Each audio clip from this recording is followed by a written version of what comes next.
अस्सलामुअलैकुम वरहमतुल्लाहि वबरकातुहू बिस्मिल्लाहिर्रहमानिर्रहीम. Friends, today is one of the most important topic of psychology. In educational psychology we are going to discuss. आज ये topic इंतहाई अहमियत वाला है. इसकी अहमियत का अंदाज़ा आप इससे लगा सकते हैं कि कोई भी पेपर हो, चाहे वो एफपीएससी का हो, हेडमास्टर लेक्चरर, या पीपीएससी का हो, सेकेंडरी स्कूल टीचर का हो, उसमें इसमें से एक या दो सवाल लाजमी होते हैं. कोई पेपर भी इस थ्योरी से अगर क्वेश्चन हो तो वह नामुकम्मल है. हम ब्रीफली इसको डिस्कस करेंगे. देखिए, जीन पियाजे, इसका जो मुकम्मल नाम है वो जीन पियाजे है और ये एक स्विस साइकोलॉजिस्ट है. और इसका जो इसने जो थ्योरी दी है वो कॉग्निटिव डेवलपमेंट थ्योरी दी है. यानी कॉग्निटिव मीन दिमाग से मुतल्लिका, दिमाग की जो ग्रूमिंग है, जो ग्रो है वो कैसे होता है, उसके मुतालिक इसकी थ्योरी जो है वो ग्रो करती है. ये स्विट्ज़रलैंड का था, साइकोलॉजिस्ट था और ये रेडिकल कंस्ट्रक्टर, बुनियाद परस्त था और ये बायोलॉजिस्ट भी था, एपिस्टेमोलॉजिस्ट भी था. इसे फादर ऑफ चाइल्ड साइकोलॉजिस्ट भी कहते हैं. यानी इसका जो है साइकोलॉजी में बहुत ज़्यादा किरदार है. 1896 में ये पैदा हुआ और 1980 में ये जो है डेथ हुई इसकी. पियाजे कहता क्या है? पियाजे थ्योरी में वो कहता है कि child is born with the mental cognitive structure which develop attain maximum growth around the age 14 और 15 ईयर्स. उसका मतलब ये है कि वो अकॉर्डिंग टू जीन पियाजे जो बच्चा पैदा होता है उसके दिमाग का जो मेंटल का वो स्ट्रक्चर तो होता है, लेकिन उसमें सोचने समझने की जो सलाहियत होती है वो नहीं होती. वो आहिस्ता आहिस्ता डेवलप होती है और अनटिल के 14 to 15 ईयर्स जो है वो उसकी मुकम्मल जो है जो मेंटल है डेवलपमेंट वो कंप्लीट हो जाती है. जीन पियाजे ने मुख्तलिफ स्टेजेस दी हैं और जीन पियाजे के मुतल्लिक चंद चीज़ें जो हैं वो आपको बुलेट पॉइंट पे याद होनी चाहिए कि जब इनमें से कोई लफ्ज़ आए कि ये बात किसने कही तो आपको अंदाज़ा हो जाना चाहिए कि ये बात जो है वो जीन पियाजे से रिलेट करती है. एक तो ये कि जीन पियाजे जो वो था, चाइल्ड इज़ अ कंस्ट्रक्टिविस्ट. उसने कहा था कि चाइल्ड जो है वो अपना नॉलेज जो है वो खुद क्रिएट करता है. सेकंड, उसने कहा कि चाइल्ड इज़ लिटिल साइंटिस्ट. यानी लिटिल साइंटिस्ट की टर्म सबसे पहले किसने यूज़ की? वो भी पियाजे ने यूज़ की. लिटिल साइंटिस्ट से मुराद ये कि आप देखते हैं कि बच्चा जो है वो चाहता है कि वो हर चीज़ को एक्सप्लोर करे और एक्सप्लोर करके ख़ुद नॉलेज क्रिएट करे. आप उसको एक बात बताएं बच्चे को कि ये जो है ना, बच्चे आपने आग के पास नहीं जाना, और लेकिन बच्चे को जितनी दफ़ा कहें उसे नहीं पता होगा, लेकिन जैसे ही अगर उसे ज़रा सा फील होगा कि ये चीज़ मुझे तकलीफ़ दे रही है तो वो ख़ुद ही उससे समझ आ जाएगी कि मुझे इस चीज़ के पास नहीं जाना. उसका अपना नॉलेज जो है वो ख़ुद ही वो बनाएगा. इसलिए कहते हैं कि बच्चा जो है वो एक्टिविटी और एक्सपीरियंस बेस्ड जो है नॉलेज रखता है. एक्टिविटी से सीखता है और एक्सपीरियंस से सीखता है.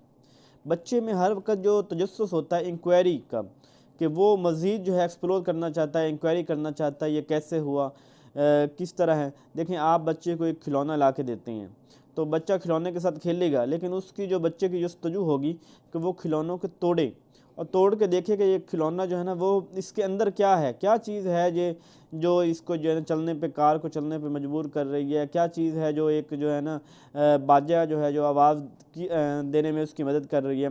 तो बच्चा जो है ना वो इंक्वायरी करेगा और इसीलिए वो खिलौने को जल्दी तोड़ देगा. चाइल्ड, अच्छा एक और चीज़ ये है कि चाइल्ड अकॉर्डिंग टू पियाजे कि जो बच्चा सोचता है और जो बड़ा सोचता है उन दोनों की सोचने की मिकदार जो है वो बराबर है.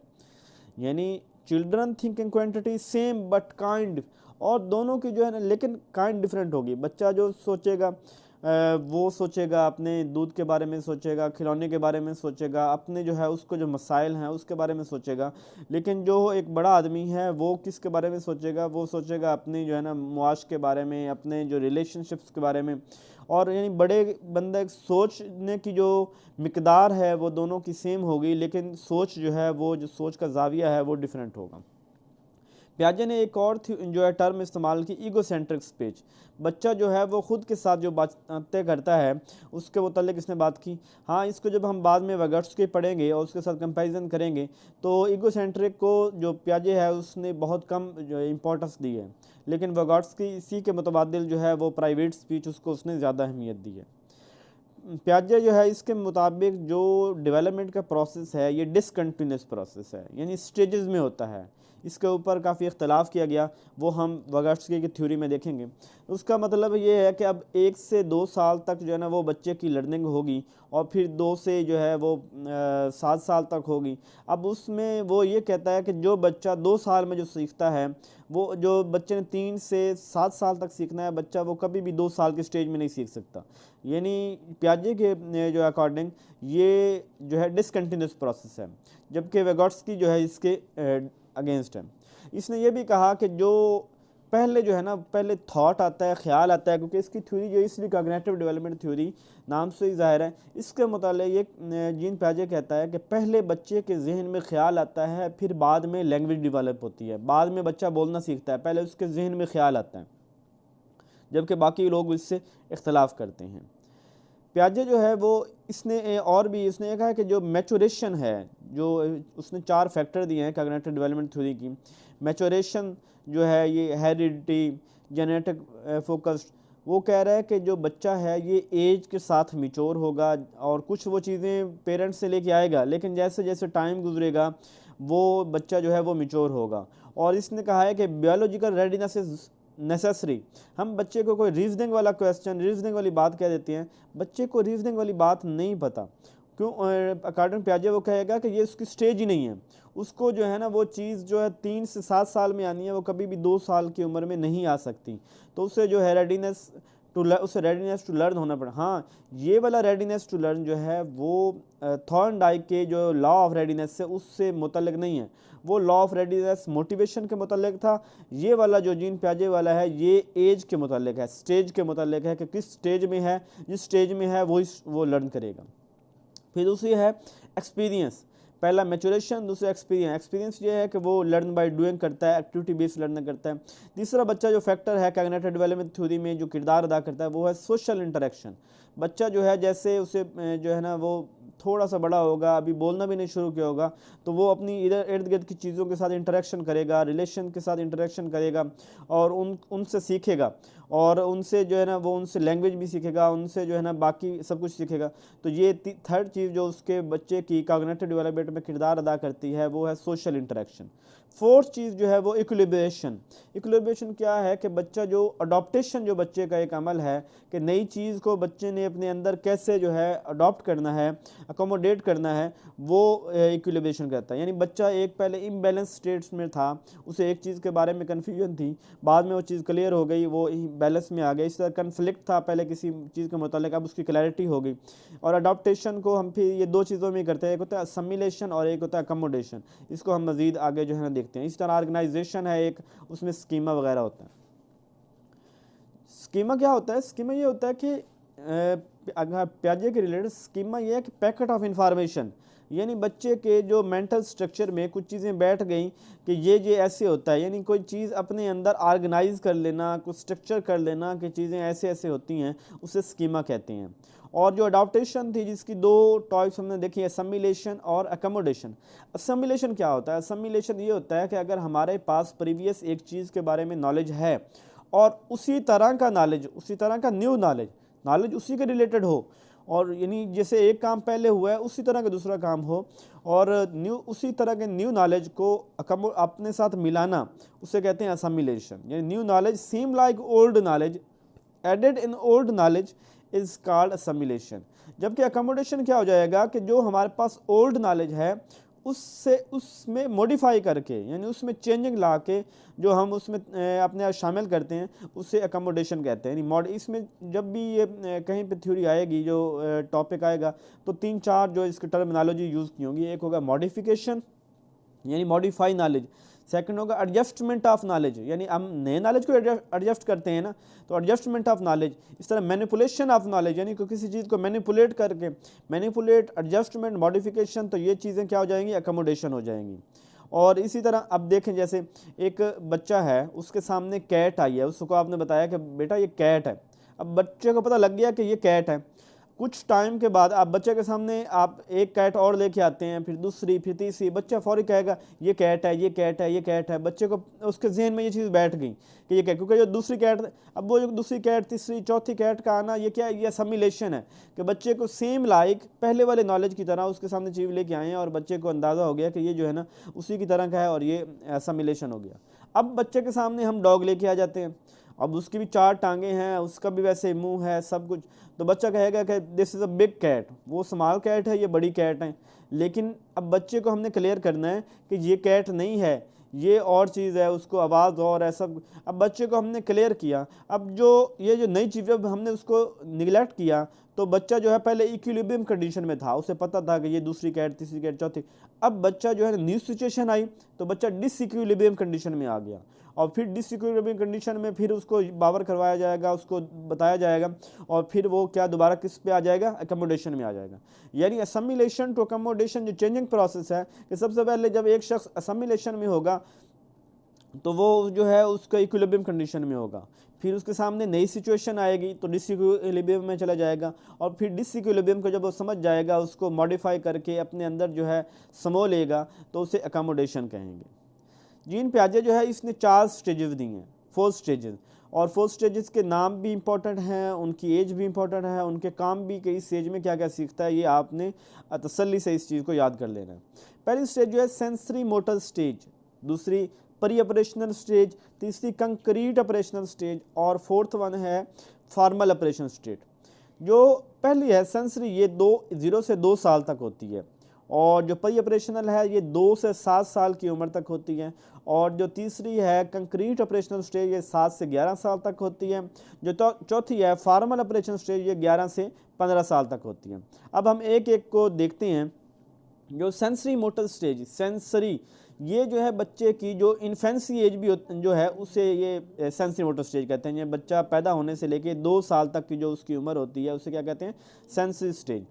और इसमें बच्चा कहाँ से सीखता है, learn from senses and action. जैसे सेंसरी, तो ये जो है बच्चा कहाँ से सीखता है, बच्चा जो है वो अपने सेंसेस से सीख रहा होता है, वो नाक, कान, आँख, और जो है चखने से, सूंघने से और टच करने से बच्चा इन चीज़ों से सीख रहा होता है। यानी उसकी जो टीचर होते हैं वो सेंसेस ही उसके टीचर होते हैं। इसमें बच्चे की जो शुरू में जैसे जैसे टाइम होता है कुछ ना कुछ रिप्रेजेंटेशन होती है, लेकिन शुरू में नो मेंटल रिप्रेजेंटेशन, बच्चे का दिमाग जो है वो उस वक्त ज़ीरो होता है, स्ट्रक्चर तो होता है लेकिन डेवलपमेंट ज़ीरो होती है। इसी तरह बच्चा इसमें मोटर एक्टिविस्ट होता है, वो अपनी हरकत सकनात जो है उसके ज़रिए सबसे पहले लर्न करना शुरू करता है, फिर उसके बाद जो है वो कुछ एक्सप्रेशन, और फिर उसके बाद जो है ना वो लैंग्वेज सीखता है। बच्चा लिटिल साइंटिस्ट होता है, क्योंकि वो हर चीज़ को देखता है, गौर से देखता है, एक्सप्लोर करता है, उसके बारे में जानने की कोशिश करता है। इसमें एक और है ऑब्जेक्ट परमानेंस। ऑब्जेक्ट परमानेंस ये होता है कि ये चीज़ डेवलप तो 9 से 11 मंथ तक जो है ना 1 साल के बाद यानी हो जाती है, ऑब्जेक्ट परमानेंस डेवलप हो जाती है, लेकिन इस चीज़ का ताल्लुक इसी जो है सेंसरी स्टेज के साथ है। वो कैसे, ये देखिए कि बच्चा जो है आपने बच्चे को एक खिलौना दिया और फिर आपने बच्चे से खिलौना छीन लिया, बच्चा रोएगा, लेकिन आप खिलौना छुपा दें और कोई और नई चीज़ उसके सामने कर दें, तो जो चीज़ आपने छुपा दी है, जो उसके सामने नहीं है, बच्चा उसको भूल गया होगा, और जो चीज़ आपने उसके सामने रख दी है बच्चा उसकी तरफ तवज्जो कर लेगा। यानी उससे जो है ना ऑब्जेक्ट की अगर एक चीज़ आप जो है ना वो छुपा देते हैं तो उसे उससे फ़र्क नहीं पड़ेगा, उसे उस चीज़ की पहचान जो है वो नहीं होगी, लेकिन 1 साल के बाद उसे उस चीज़ की पहचान हो जाती है। यानी इसे ये भी कहते हैं कि out of sight out of mind, चीज़ उसकी आंखों से ओझल हुई है तो उसके माइंड से भी ओझल हो जाती है। इसी तरह डेफर्ड इमिटेशन, बच्चा जो कॉपी करने की कोशिश करता है, बच्चा जो है वो रिफ्लेक्स एक्शन, अपनी जो है ना वो लेग्स और जो एयर आर्म्स हैं उसको हिलाकर अपनी जो हरकत और सकनात है उसके ज़रिए सीखता है।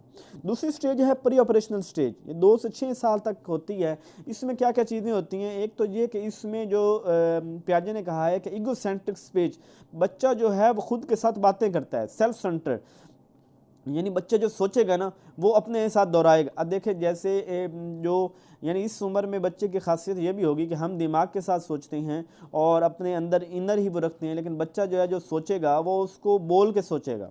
यानी जब वो सोच रहा होगा तो वो क्या कर रहा होगा कि उसको दोहरा रहा होगा। इसलिए बच्चे जब पढ़ते हैं तो वो बोल के पढ़ते हैं, वो इस तरह नहीं होता कि वो मेंटल यानी दिल में ही पढ़ रहे हों, जैसे बड़े मुताला करते हैं। लेकिन बच्चा जब मुताला करेगा तो वो क्या करेगा कि ऊंची आवाज़ में मुताला करेगा।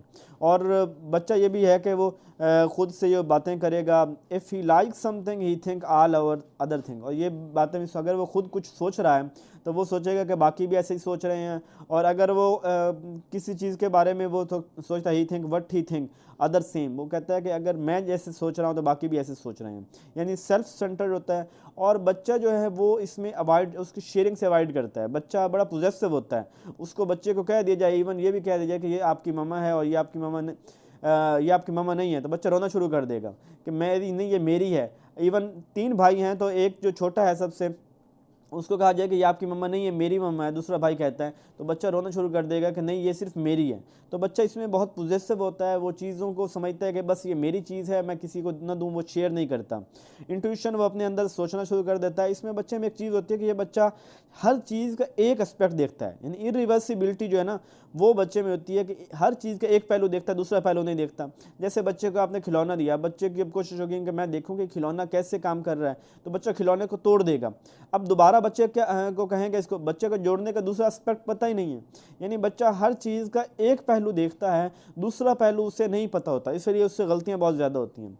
बच्चा जो है ना उसमें एक एनिमिज़म वाली और ट्रांसडक्टिव रीजनिंग वाली ये क्वालिटी इसमें होती है। जैसे बच्चा चल रहा है और उसके जो है ना वो किसी चीज़ के साथ टकरा गया, पाँव उसका टकरा गया किसी जगह, वो क्या करेगा कि 2 टांगे से और मारेगा। वो कहेगा कि ये जो है ना इसने मुझे तकलीफ़ दी है, अब मैंने इसको डबल तकलीफ़ दे दी है। उसे ये नहीं होगा अंदाज़ा कि उसे कितनी तकलीफ़ है, लेकिन बच्चा एनिमिज़म जो है वो खुद से चीज़ों को रीजनिंग देगा और ख़ुद से सोचेगा और कुछ करेगा कि उसको उतनी तकलीफ़ दे। इसी तरह जैसे आप समझ लें कि कैट ने जो है वो उसके सामने आई है, तो बच्चा सोचेगा कि जैसे मैं सोच रहा हूँ वैसे कैट सोच रही है। इसी तरह बच्चे ने को किसी ने मारा है, तो वो बच्चा उसको डबल मार के सोचेगा कि जितनी उसने मुझे मारा मुझे तकलीफ़ हुई है, तो मैंने उससे मारा उसको डबल तकलीफ़ हुई होगी। तो बच्चा यानी एनिमिज़म, उसे ट्रांसडक्टिव रीजनिंग, लॉजिकल यानी स्टॉप ज़िद्दी होकर कोई काम करना, और इरिवर्सिबिलिटी होती है, सेल्फ सेंटर होता है और एगोसेंट्रिक स्पीच होता है। ये प्री-ऑपरेशनल स्टेजेस में ये चीज़ें होती हैं। थर्ड है कंक्रीट ऑपरेशनल स्टेज, ये 7 से 11 साल तक की होती हैं और इसको स्कूल एज भी कहते हैं। इसमें बच्चा जो है इंडक्टिव थाट रखता है। इंडक्टिव थाट ये है कि बच्चा जो है ना वो एक चीज़ की डिटेल मांगेगा। अब किसी चीज़ के मुतालिक बच्चे की जो लॉजिक डेवलप होगी, बच्चा उसके मुतालिक पहले एक जो डिटेल देखेगा कि ये कैसे हुआ, फिर बच्चे के जहन में वो चीज़ बैठेगी। यानी अगर हम डिडक्टिव मेथड कहें ना, डिडक्टिव मेथड वो नहीं होगा, यानी बच्चे को आप एंड पॉइंट बता दें उसे समझ नहीं आएगी। बच्चे को पहले एग्जाम्पलें दे के उसे हर चीज़, जैसे हम बच्चे को पढ़ा रहे हैं तो उसे तस्वीर पिक्चर जो है ज़्यादा दिखाई जाती हैं, वो पिक्चर देखेगा, वो चीज़ को जो है ना वो कंप्लीट समझेगा। उसको जैसे एप्पल है तो अगर वो एप्पल खा लेगा तो उसे एप्पल की ज़्यादा समझ आएगी। तो यानी बच्चा इंडक्टिव थाट रखता है। उसका जो लॉजिक अबाउट कंक्रीट थिंग, वो जो चीज़ें जो एग्जिस्ट करती हैं उसके मुतालिक लॉजिक उसका जो इस उम्र में पैदा हो जाएगा, लेकिन कुछ जान के समझ के पैदा होगा। 3 चीज़ें जो बच्चा इस स्टेज में अचीव कर लेता है, इसे CCS से भी शो किया गया है। एक है कंजर्वेशन ये है कि बच्चा जो है जो पिछली स्टेज में मतलब ये इस स्टेज में वो इस चीज़ को पा लेगा कि एक बच्चा है, आपने 1 गिलास पानी जो है वो एक फ्लास्क में डाल दिया और एक खुले बर्तन में डाल दिया, तो बच्चा समझेगा कि जो फ्लास्क वाला पानी है वो ज़्यादा है, तो बच्चा वो ज़्यादा फ्लास्क वाला पानी लेगा। इवन पानी तो दोनों में सेम है, यानी बच्चा जो है ना वो चीज़ों को के मतलब कंजर्वेशन, उसको सही पहचान नहीं होगी कि कौन सी चीज़ ज़्यादा है, कौन जो फैली हुई होगी बच्चा समझेगा कि वो ज़्यादा है, जो सिकुड़ी हुई होगी बच्चा समझेगा वो कम है, इवन अगर वो क्वांटिटी सेम भी हो। इसी तरह बच्चा इस एज में क्लासीफाई करना समझ जाता है कि ये डॉग है, ये कैट है, ये लायन है, तो बच्चा इस उम्र में क्लासीफाई करना सीख जाता है।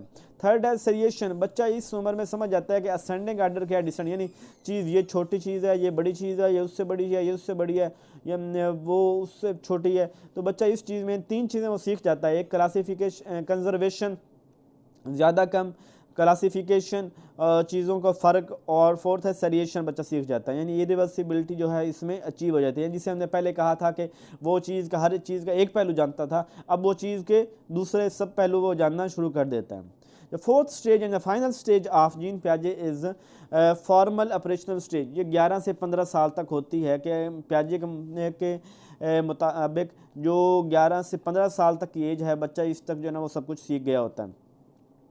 इसमें एक डिडक्टिव अप्रोच, अब बच्चा जो है उसको इंडक्टिव हर चीज़ को इतना एक्सप्लेन, बच्चा थोड़ी सी चीज़ को भी देख के उसको समझ आ जाती है कि ये चीज़ क्या है, यानी उसकी जो थिंकिंग डेवलप हो गई होती है और डिडक्टिव अप्रोच जो है वो हो गई होती है। जैसे हम कहते हैं क्रैमिंग करना, स्कैनिंग करना, ये वो चीज़ समझ गया होता है।